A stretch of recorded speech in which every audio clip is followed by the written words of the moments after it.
भक्त, धर्मों में स्वर्ग, नरक व देवों आदि की बात क्यों की गई है? भगवान, यह सब इसलिए है ताकि लोगों को यह एहसास हो सके कि ये संसार के लिए है और केवल आत्मा ही सत्य है। धर्म साधक के दृष्टिकोणों के अनुसार है। उदाहरण के तौर पर भगवत गीता को ही लें।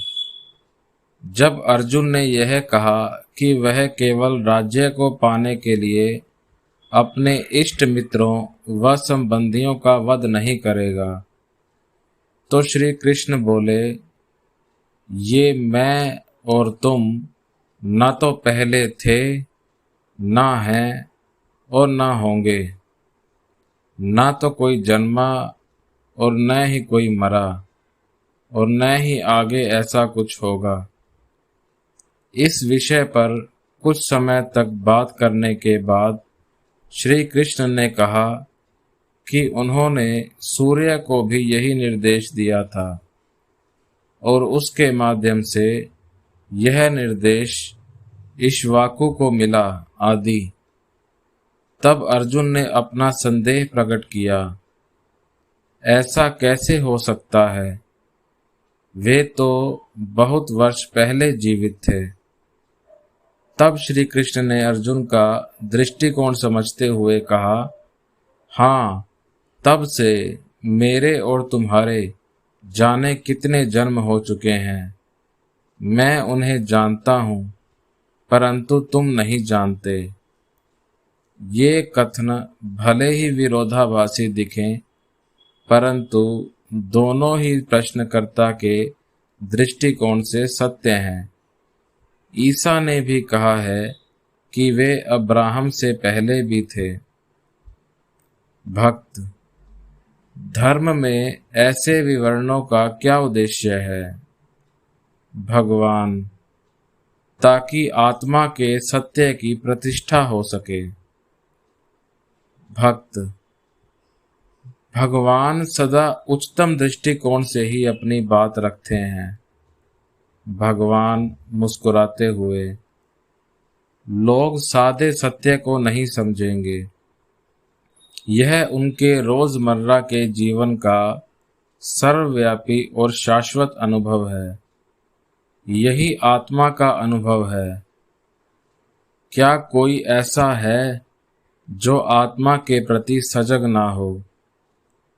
फिर भी वे इसके बारे में सुनना तक नहीं चाहते, जबकि उन्हें यह जानने की बहुत उत्सुकता रही है कि इससे परे क्या है, जैसे स्वर्ग और नरक और पुनर्जन्म आदि। क्योंकि उन्हें सादे सत्य की बजाय रहस्य से प्रेम है। धर्म उन्हें बहलाता है और अंततः केवल आत्मा की ओर ले जाता है। आप भले ही जो भी सोचें, परंतु अंत में आपको भी आत्मा की ओर ही आना होगा। तो क्यों न अभी और यहीं आत्मा में स्थित हों। सभी ग्रंथ केवल इसलिए बने ताकि मनुष्य को अपने मूल स्रोत तक जाने के लिए राह मिल सके। उन्हें कुछ भी नया ग्रहण करने की जरूरत नहीं है।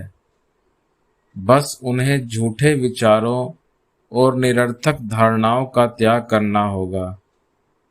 परंतु साधक ऐसा करने के स्थान पर विचित्र और रहस्यमय दिखने वाली चीज को पकड़ना चाहते हैं, क्योंकि उन्हें लगता है कि उनकी प्रसन्नता कहीं और स्थित है।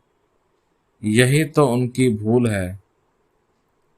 सभी ग्रंथ बिना किसी अपवाद के यही कहते हैं कि मुक्ति पानी है तो मन को मारना होगा।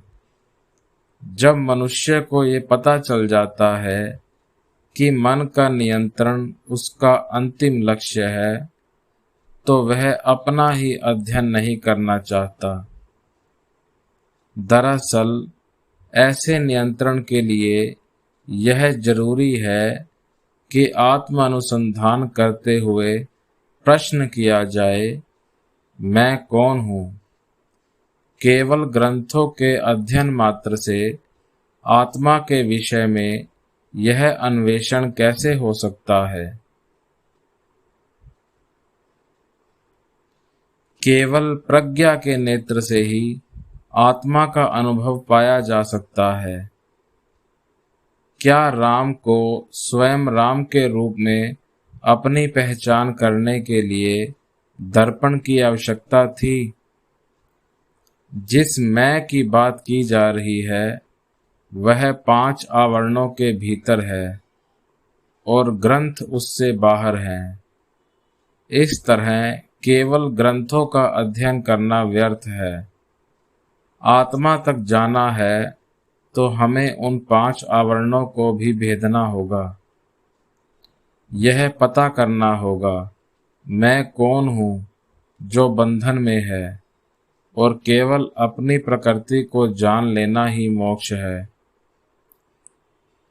अपने मन को भीतर की ओर प्रवृत्त रखते हुए आत्मा में समावेश करना ही आत्मविचार है। जबकि ध्यान में सत चित आनंद के रूप में आत्मा का ध्यान किया जाता है। दरअसल कभी न कभी ऐसा समय आता है जब मनुष्य को वह सब भूलना होता है जितना उसने सीखा हो। एक ज्ञानी में वे सभी गुण झलकते हैं जिनके बारे में ग्रंथ बताते हैं। इस प्रकार चाहे जो भी हो, ये पवित्र ग्रंथों का भी कोई उपयोग नहीं है।